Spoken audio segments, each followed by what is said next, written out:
हाय, good afternoon. सास बहू और सेंसेक्स के आज के इस एपिसोड में आप सबका स्वागत है। मदद करेंगे आज हमारी अरिहंत कैपिटल से आशीष महेश्वरी साहब।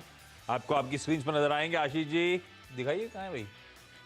Good afternoon. बस आ रहा हूं आपके पास, बातचीत की शुरुआत करेंगे। उससे पहले toll free number, WhatsApp number, Twitter IDs please screen पे दिखाइएगा। आप लोग रीच आउट करिएगा।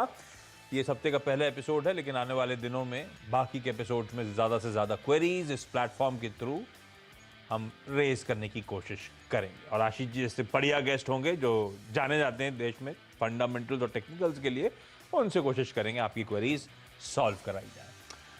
लाइए स्क्रीन पे बाजार। ठीक है, वॉलेटाइल है इस समय, थोड़ी वीकनेस के साथ कामकाज हो रहा है, लेकिन आधे परसेंट 2.5% का दबाव है।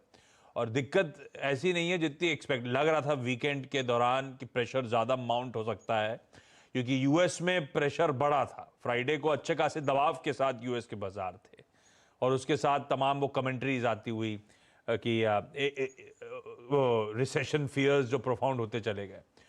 पर ज्यादा दिक्कत क्या हुई थी यूएस के मार्केट में फ्राइडे को? वो अब फियर्स, किसी इंस्टीट्यूशन का फेल होना, वो मैं क्रेडिट स्विस की बात कर रहा हूँ, साथ में वो डॉइचे बैंक की खबरें, वो सब अपनी जगह। ये सब डर बैठ रहा है, वो अलग है। लेकिन जो असल था, यूएस में दो दिक्कतें लास्ट वीक आई। पहले वो जॉबलेस क्लेम्स की रिपोर्ट आई। जॉबलेस क्लेम्स मतलब जिन्होंने वो भत्ते के लिए अपने नाम दाखिल करे हैं, वो एक्सपेक्टेशन से काफी कम लोग, यानी कि बहुत लोगों को नौकरियां मिल रही हैं, तो जॉब मार्केट तो स्ट्रांग है। और दूसरा, फ्राइडे को वो आया पर्सनल कंजम्पशन एक्सपेंडिचर का नंबर। हम हमेशा कहते हैं फेड, जो हम लोग मंथली आंकड़े देखते हैं, अगस्त इन्फ्लेशन, जुलाई इन्फ्लेशन, फेड वो ज्यादा नहीं देखता कहा जाता है। फेड खुद ही कहता है कि वो पर्सनल कंजम्पशन एक्सपेंडिचर के नंबर्स देखता है। और उसमें अगस्त के महीने में 0.6% का उछाल था मंथ ऑन मंथ। वो भी फूड और एनर्जी, ये जो यूक्रेन क्राइसिस के चलते फूड और एनर्जी कॉस्ट बढ़े थे, उनको हटा दीजिए तो भी बढ़ा हुआ था। तो वो दिखा रहा है कि इन्फ्लेशन अभी भी काबू में नहीं है, बेकाबू है, और जॉब मार्केट अभी भी स्ट्रांग है। तो और डर बैठ गया है कि फेड और एग्रेसिवली, अब शायद एग्रेसिवली मतलब हम ऑलरेडी नवंबर में अगली बैठक जब आने वाली है उसमें 75 बेसिस पॉइंट प्राइसिंग करके चल रहे हैं। और साथ में जोड़ा जा रहा है तड़का वो रिसेशन का, स्लो डाउन का। तमाम यूएस मेजर कॉर्पोरेट्स रिसेशन की तरफ बढ़ रहे हैं, और इंस्टीट्यूशंस फेल होने की यूरोप से खबरें आ रही हैं। इस तरह का मूड माहौल था। तो उस लिहाज से, उस बैकड्रॉप में देखते हुए इतना बुरा तस्वीर नहीं है। स्क्रीन आपके आधे % का दबाव दिखा रही है। ऑफ डेज हाइज 17,000 के इर्द गिर्द भारतीय बाजार घूमते हुए नजर आएंगे आपको। मिड कैप्स फ्लैट है, ब्रेथ इवनली पॉइज्ड है। एक गिर रहा है तो एक बढ़ भी रहा है उसके सामने स्टॉक। यह है अब तक की तस्वीर। आशीष जी, क्या वीकेंड में तो जितनी पढ़ाई कर रहा था उतनी ज्यादा दिक्कत, पेज भरते ही चले जा रहे थे, इतनी न्यूज डेवलपमेंट्स थे। वो यूएस से लेकर यूरोजोन, यूरोजोन से आओ तो क्रूड की बात, क्रूड से निकलो तो रशिया, सब खबरें ही खबरें, और सब तरफ दिक्कत। उसके बाद बाजार का परफॉर्मेंस, हम रेजिलियंस हैं, रेजिलियंस दिखा रहे हैं। इनफैक्ट वो डीकपल फ्राइडे को नजर आ रहा था, अभी भी मोटा मोटी हम थोड़ा सा अपनी चाल चल रहे हैं। कैसे रीड कर रहे हो आप मार्केट्स को? ये जो नॉइज है, इसको कैसे शट करूं, कैसे भरोसा करूं इस इक्विटीज पे अभी इस समय? जी, बिल्कुल आशीष, मैं आपकी बात से सहमत हूँ। जो व्हाट्सएप यूनिवर्सिटी होती है वो बिजी रखती है सैटरडे संडे, और आपने ध्यान दिया होगा जो भी नेगेटिव न्यूज आती है तब ये यूनिवर्सिटी ज्यादा एक्टिव हो जाती है, और ज्यादा ग्रुप में जो नेगेटिव सेंटिमेंट्स है उसके डिस्कशन कहीं ज्यादा रहते हैं, क्योंकि सभी लोगों की पॉजिटिव या लॉन्ग साइड पे पोजीशन रहती है, और थोड़ा जो जो ट्रेडर कम्युनिटी है उसमें थोड़ी सी घबराहट हमेशा रहती है कि वीकेंड पर क्या होगा। तो ये वाला वीकेंड भी बिल्कुल उसका ही एक मिरर इमेज था। बट मुझे नहीं लगता कि ये जो एक फियर है ये बहुत लंबा जाएगा, और आज भी आप देखें तो एडवांस डिक्लाइन रेंज जो बिल्कुल इवनली पॉइज्ड है। तो ये शो करता है कि कोई बहुत ज्यादा पैनिक में आके लोग लॉस बुक करके अपनी पोजीशंस को लिक्विडेट कर देंगे, ऐसा नहीं हो रहा है। इसके अलावा डोमेस्टिक इंस्टीट्यूशंस भी अब बाजार को अच्छा सपोर्ट दे रहे हैं। तो एक तो जो शॉर्ट सेलिंग है वो कवर हो जाता है, क्योंकि यदि शॉर्ट सेलर्स को लगता है कि बाजार और नीचे नहीं आ रहा है तो वो जल्दी कवर करने की कोशिश करते हैं।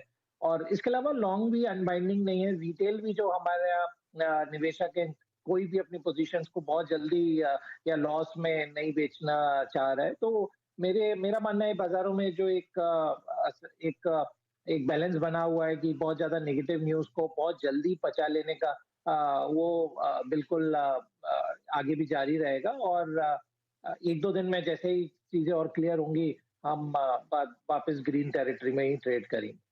बिल्कुल ठीक। चलिए सवाल जवाब के सिलसिले की शुरुआत कर रहा हूं। आज नवी मुंबई जाना है, आज गढ़चिरौली जाना है और साथ साथ रायपुर। जो जो जुड़ चुके हैं सब जुड़ चुके हैं, आप सबका स्वागत है।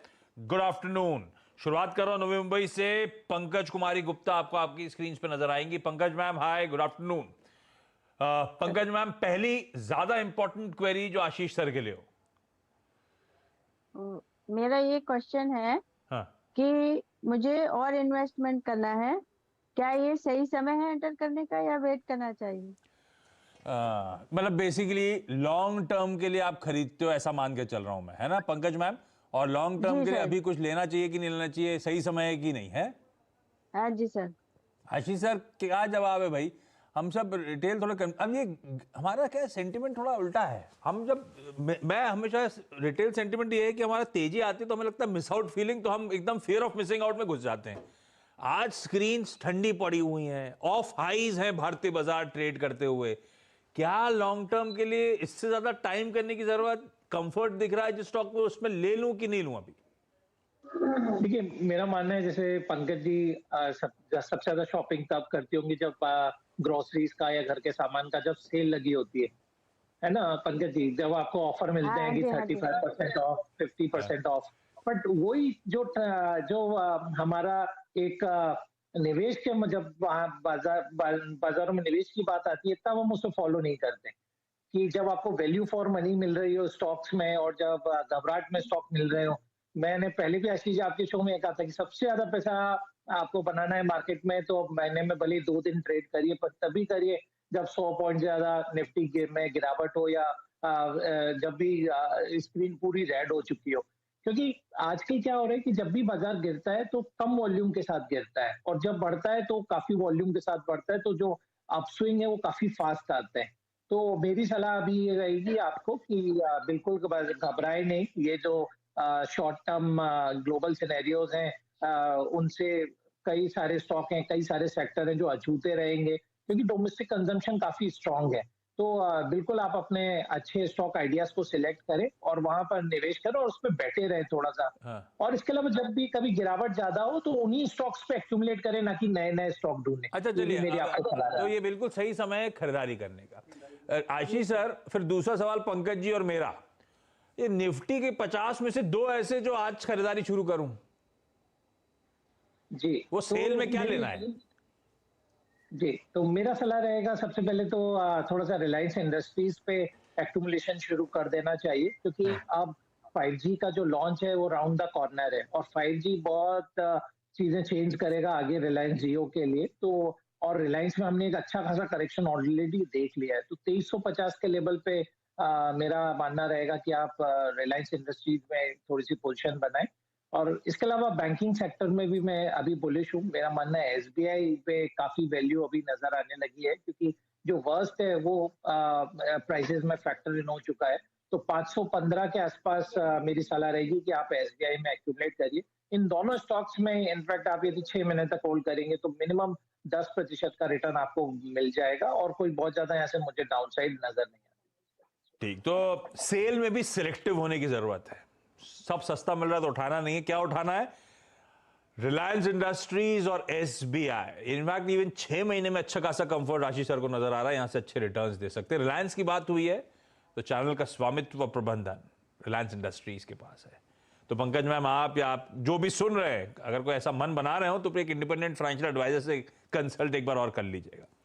अच्छा, गढ़चिरौली से प्राची सूर्यवंशी स्क्रीन पर। प्राची जी हाय, गुड आफ्टरनून। प्राची जी, क्वेरी क्या है पहली? सर, मुझे मेरे छोटे बच्चे के लिए इन्वेस्टमेंट करना है कुछ, तो मुझे एक कोई स्टॉक चाहिए जिसमें मैं इन्वेस्ट कर सकती हूँ। और छोटा बच्चा कितना छोटा है और कितना समय देना चाहते हो? मैं मानती हूँ 18 साल तक पहुंचेगा तब तक की बात करना, ऐसा सोच रहे हैं क्या अपन? यस सर, वो अभी 3 साल का है और मुझे उसको 10 साल के लिए तो भी इन्वेस्टमेंट करना है किसी एक तो स्टॉक एक में। स्टॉक चुनने से आप म्यूचुअल फंड में डालते हो क्या? हाँ सर, म्यूचुअल फंड में डालती हूँ मैं, पर अभी अच्छा, मैंने अभी इसका आंसर क्या है? सवाल हम सबके जहन में ऐसा आता है, बिल्कुल सही है प्राची जी का सवाल। बच्चे के लिए लेना है, बच्चा बड़ा होगा तो एक स्टॉक, अभी एक स्टॉक के थ्रू कैसे 15 साल का डिसाइड करूं? आप कैसे इस क्वेरी को सॉल्व करोगे Ashish sir? Mutual fund already invested है, स्टॉक का मन था। जी। तो सबसे पहला तो आपके लिए म्यूचुअल फंड ही सबसे बेहतरीन निवेश ऑप्शन रहेगा। यदि आपको 15 साल में का निवेशित रहना है, तो थोड़ा-सा जो एसआईपी उनकी स्कीम्स रहती है, वो काफ़ी इफ़ेक्टिव रहती है। तो बिल्कुल वहाँ पर आप और अपना जो निवेश है, वो बढ़ा सकते हैं। और जहाँ तक स्टॉक की बात करते हैं, तो सबसे पहले आपको ये देखना पड़ेगा कि कौन-सा ऐसा बिज़नेस है, जो ग्लोबल फैक्टर से अछूता रहेगा, कि बहुत चाहे कितना भी टर्मॉइल हो, पर वो बिज़नेस ठीक चलता रहे। इसके अलावा उस ग्रुप का पेडिग्री अच्छा होना चाहिए कि वहाँ पर आपको उनका पुराना ट्रैक रिकॉर्ड हो और आगे भी ग्रोथ की पॉसिबिलिटीज़ हो। तो मैंने एक स्टॉक आइडेंटिफाई किया है, मेरा मानना है जो इंडियन होटल्स के स्टॉक में यदि आप निवेश करेंगे 10 से 15 साल तक के लिए, तो मल्टी बैगर इस स्टॉक में होने का पोटेंशियल है। क्योंकि जिस हिसाब से इनबाउंड टूरिज्म बढ़ रहा है और जो इंडियंस के एस्पायरेशन है, तो एक होटल इंडस्ट्री एक कंजम्पशन थीम का पार्ट बन गया है। तो जो वैल्यूएशन आप देखेंगे हिंदुस्तान यूनिलीवर, आईटीसी को मिला करते थे, वो होटल इंडस्ट्री को आगे जाके मिलने वाले हैं। तो इसलिए इंडियन होटल मैंने आपको सिलेक्ट करके दिया है। और अभी वो असेट लाइट मॉडल पे भी चले गए हैं, तो कोई बहुत ज्यादा कैपेक्स नहीं है, उन्होंने अपना डेट बर्डन भी काफी कम कर लिया है। और इसी रीजन के कारण से आप देखेंगे स्टॉक में पिछले 6 महीनों में हमने एक अच्छी अपसाइड भी आता देखा है। तो इस स्टॉक को बिल्कुल 10 से 15 साल के लिए आप निवेश कर सकते हैं और मल्टी बैगर बनेगा ये स्टॉक। इंडियन होटल्स, ताज होटल चलाने वाली कंपनी टाटा ग्रुप की होटेलाम, ये पसंद आती है आशीष सर को। और इसको लेने की एक और अच्छी चीज है, ये कुछ कंपनियां जो होती है ना, अपने शेयर होल्डर्स को कूपन्स भी डिस्काउंट के देती हैं। आशीष सर, इसके भी तो आते हैं ना वो ताज के फूड वूड के कूपन डिस्काउंट वाले? हाँ, पहले आया करते थे आशीष, जब ज्यादा अग्रेसिवली वो पिच करते थे। अब कोविड के बाद से शायद आना बंद हो गए हैं। अरे यार, पर ये नुकसान हो मुझे गया। लगता है आएंगे आएंगे ये दोबारा से शुरुआत होगी। हाँ, कुछ कंपनियां थी बाटा वाटा डिस्काउंट कूपन साथ में बेचती थी हर साल। ठीक है, मैं लौटता हूं आप लोग की अगली क्वेरी के लिए, लेकिन अभी मैं जा रहा हूं रायपुर, और रायपुर से नेहा जुद्यानी जी आपको आपकी स्क्रीन पे नजर आएंगी। Neha ma'am, hi, good afternoon ma'am. Good Neha ji, afternoon पहला सर। सवाल क्या आशीष जी के लिए? सर, मैंने कुछ स्टॉक्स में इन्वेस्टमेंट करके रखे हैं, हाँ। तो उसे मैं होल्ड करूं या सेल कर दूं? पहला कौन सा? पहला है अडानी वेलमार। किस भाव पे लिया था नेहा जी हमने? कितनी क्वांटिटी है? 211 शेयर्स हैं, 619 रुपए पे। और नेहा जी क्यों लिया था ये लंबी अवधि के लिए लिया था? यही सोच के लिया था जब मुनाफा आएगा दबा लेंगे, बस ट्रेडिंग करेंगे? दूसरा विकल्प है क्या? ट्रेडिंग वाला मामला था? नहीं, ट्रेडिंग वाला मामला नहीं था, इन्वेस्टमेंट था। भाई आशीष सर, अदानी विल्मर लिया, 619 की बाइंग है, बाइंग बढ़िया रही है, 130 140 रुपए मेरी बाइंग से ऊपर चल रहा है। अब सवाल इस बस से उतरना कब है? अभी मुनाफा बांध लूं, अभी और चलेगा, रखे रहूं, क्या करना है?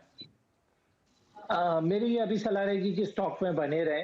इनफैक्ट अभी भी हमने जो सेल ऑफ देखा अडानी ग्रुप के स्टॉक्स में, तो काफी कम जो सेलिंग आया वो अडानी विल्मर के स्टॉक में आया। अब रीजन ये है कि जो एफएमसीजी और जो कंजम्पशन का एक जो थीम है, उस पर काफी सारा बेटिंग अभी हो रहा है या काफी उसमें निवेश जा रहा है। क्योंकि जैसे अच्छा इस बार मानसून रहा है, तो एग्री साइड से भी जो कैश फ्लो जनरेट होंगे उसका काफी benefit Adani Wilmar, Patanjali food जैसी कंपनियों को मिलने वाला है। तो अडानी विल्मार एक अच्छा इन्वेस्टमेंट ऑप्शन बना हुआ है अभी भी, क्योंकि वो जो साइज बना है कंपनी का, उस साइज में बहुत ज्यादा कंपनियां अभी है नहीं। तो मेरी सलाह रहेगी बिल्कुल स्टॉक में बने रहे और 1 साल का नजरिया रखें। हो सकता है स्टॉक 4 डिजिट में भी आपको मिले। ये नेहा जी को फुल फ्रेम पे खींचो जरा डायरेक्टर साहब। नेहा जी, अभी ऑफिस में हो क्या आप? जी जी सर। पीछे हैवेल्स का बोर्ड क्यों लगा हुआ है? हैवेल्स का ये लाइट हाउस है, गैलेक्सी है सर। तो अदानी विल्मर का स्टॉक लिया, हैवेल्स का नहीं लिया? हैवेल्स का भी लेने का सोच रही हूँ, बाइंग नहीं समझ आ रही है अभी लेना चाहिए कि नहीं। धंधा चल कैसा रहा है? हैवेल्स का माल बिक रहा है खूब कि नहीं बिक रहा? हाँ, अभी कुछ टाइम से एक हफ्ते से लगभग अच्छा चल रहा। एक हफ्ते से अच्छा धंधा चल रहा है। आशीष सर, हैवेल्स लेना है किसी को क्या? धंधा तो एक हफ्ते से ठीक हो गया है। जी जी। कार्निवल ऑफर चल रहा है सर हैवेल्स पे। कोई ऑफर चल रहा है कार्निवल वाला? जी। नहीं, उसके अलावा भी इनफैक्ट काफी स्ट्रॉन्ग कंपनी है और इतना अच्छा उनके पास में ब्रांड इक्विटी और ब्रांड्स है। तो ये तो एवरग्रीन वाले स्टॉक्स हैं, मुझे लगता है हेवेल्स, पॉलीकैब जैसे स्टॉक। बट ये कि अभी जो थोड़ा सा जो एक कंपटीशन बढ़ गया है हेवेल्स में दूसरे का पीयर सेट के कम पीयर सेट्स का, उसके कारण से थोड़ा मार्जिन्स में प्रेशर आ रहा है। तो जो हमने लास्ट 2 क्वार्टर के नतीजे भी देखे तो थोड़े से उम्मीद के अनुकूल नहीं रहे। बट अदरवाइज 1250 रुपए के आसपास मैडम आपको जब भी स्टॉक मिले तो इसमें बिल्कुल एंट्री कर सकते हैं। स्टॉक में लंबी अवधि के लिए बहुत अच्छा है।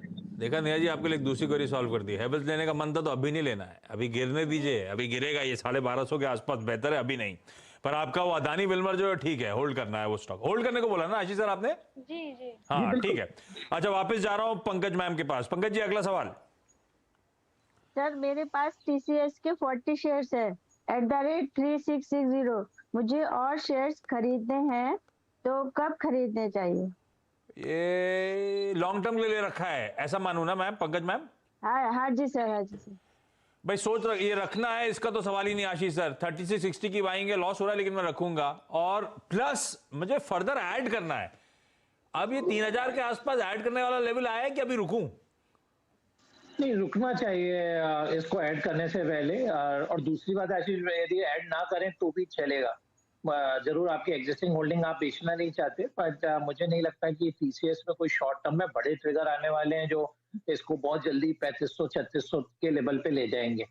तो क्या यदि आप चाहें तो मैं आपको एक दूसरा स्टॉक सजेस्ट कर सकता हूं जो आपको बेटर रिटर्न देगा, यदि आपको TCS के अलावा भी कुछ स्टॉक खरीदने की इच्छा हो तो सर बताए ना। जी सर। तो मेरी सलाह रहेगी कि आप सोलार इंडस्ट्रीज लिमिटेड के स्टॉक में निवेश करें, जो नागपुर बेस्ड कंपनी है, जो डिफेंस और एक्सप्लोसिव सेक्टर में ऑपरेट करती है। तो ये इस कंपनी में आप निवेश करेंगे तो क्या है कि जो ग्रोथ है अभी, क्योंकि आपको मालूम है जैसे डिफेंस एक सेक्टर है जिसपे गवर्नमेंट का काफी फोकस है, और जो भी परचेजेस हो गई हैं वो भी सारा डोमेस्टिक हो गई हैं। तो ये कंपनी डिफेंस के अलावा रोड, माइनिंग, इन सब एक्टिविटीज में भी ऑपरेट करती है। तो मेरा मानना है कि यदि लास्ट क्वार्टर के नतीजे देखें तो करीब 182 करोड़ का मुनाफा था कंपनी का, और इस साल में कम से कम 800 करोड़ से ज्यादा का मुनाफा सोलार इंडस्ट्रीज रिपोर्ट कर सकती है। तो काफी बेहतरीन स्टॉक है, और जो पिछले साल का उनका करीब 450 करोड़ का मुनाफा था, अगले साल वो बढ़ के करीब 1200 करोड़ तक का हो जाएगा, क्योंकि मोनोपोली बिजनेस एनवायरनमेंट में कंपनी ऑपरेट करती है। तो इस स्टॉक को मिस नहीं करना चाहिए। ये स्टॉक में पोटेंशियल है, इनफैक्ट बिल्कुल 5000 रुपए तक भी जाने। बिल्कुल ठीक, तो एक बढ़िया पिक आ गई मैम। TCS को अभी और ऐड नहीं करेंगे। आप वो 3600 वाले रखना चाहते हैं रखो, लेकिन अभी इस समय और बाइंग ना करें। अभी यूएस के रिसेशन में जाने का फाइनल अपडेट तो आया नहीं है। स्लोडाउन कितना आएगा यूरोप में, IT का धंधा ही अमेरिका और यूरोप से आता है, तो एक्चुअली कितना पेन आएगा पता नहीं। तो इसलिए वहां पे अभी ऐड नहीं कर रहे, थोड़ा वेट एंड वॉच करेंगे। ऐड करना है तो एक बढ़िया पिक आ गई है आशीष जी की तरफ से। चलिए नेहा जी, पंकज जी, प्राची जी, थैंक यू सो मच। सब एक साथ जुड़े, बढ़िया तरीके से अपनी क्वेरीज प्लेटफॉर्म के थ्रू रेज करने के लिए थैंक यू। और आशीष सर बढ़िया तरीके से सारे रिप्लाईज देने के लिए। ब्रेक ले रहा हूं, ब्रेक के उस पार एक क्विक मार्केट अपडेट। ब्रेक के बाद आपका स्वागत है। हाँ, निफ्टी बैंक थोड़ा प्रेशर में, निफ्टी 0.5%, निफ्टी बैंक 1% दबाव, लेकिन ब्रॉडर मार्केट्स बढ़िया रेजिलिएंट नजर आएंगे। मिड कैप इंडेक्स फ्लैट आपकी स्क्रीन पे, ब्रेथ अभी भी इवन है एडवांस डिक्लाइंस के सामने। तो ऐसे में ब्रॉडर मार्केट्स में चल क्या रहा है, मिड कैप्स में स्ट्रेटेजाइज कैसे करना है, क्या प्रेफर्ड पिक्स हैं, ये सारी डिटेल कवरेज ब्रेक के उस पार मिड कैप मंथ में देगी। नमस्कार।